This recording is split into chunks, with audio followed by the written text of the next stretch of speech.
Hello বন্ধুরা, আজকে একটা দারুণ মজার একটা রেসিপি দেখাবো। অনেক সুন্দর এবং অনেক টেস্টি, খুব সহজে অল্প সময়ে রান্না করা যায়। যখন আপনি একা থাকবেন বা কিছু খেতে ইচ্ছে করবে না, তখন এই রেসিপিটা রান্না করে করে আপনি এক প্লেট ভাত সহজেই খেয়ে ফেলতে পারবেন।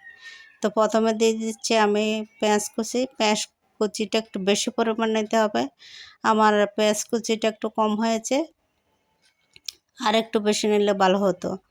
তো দিয়ে দিচ্ছি এখানে লঙ্কা গুঁড়ো, ধনে গুঁড়ো, তারপর দিয়ে দিচ্ছি জিরে গুঁড়ো, তারপরে দিয়ে দিচ্ছি হলুদ গুঁড়ো, এবং হলুদ গুঁড়োটা আমার একটু নিচে পড়ে গিয়েছিল, তা আবার দিচ্ছি হলুদ গুঁড়ো। তারপর দিচ্ছি গরম মশলা গুঁড়ো, তারপরে দিব নুন। এরপরে ওগুলোকে ভালো করে পেঁয়াজের সাথে মিশিয়ে নেব।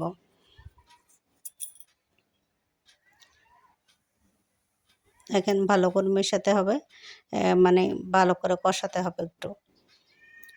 তারপরে আমি এই রেসিপিটা দেখাচ্ছি আপনারা যেন কম সময়ে, অনেক সময় তরকারি থাকে না, এই রেসিপিটা করতে পারবেন। এখন বলবেন যে দিদি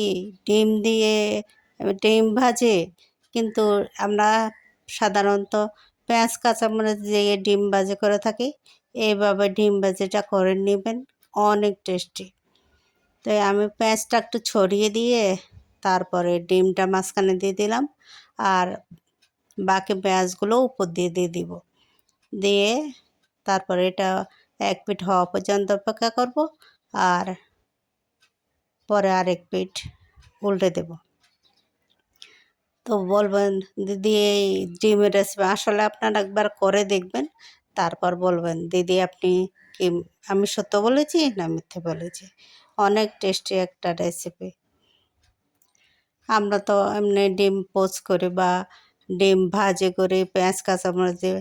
এখানে একটু পেঁয়াজটা আর একটু দিলে সুন্দর হতো, আর খেতেও মজা হতো।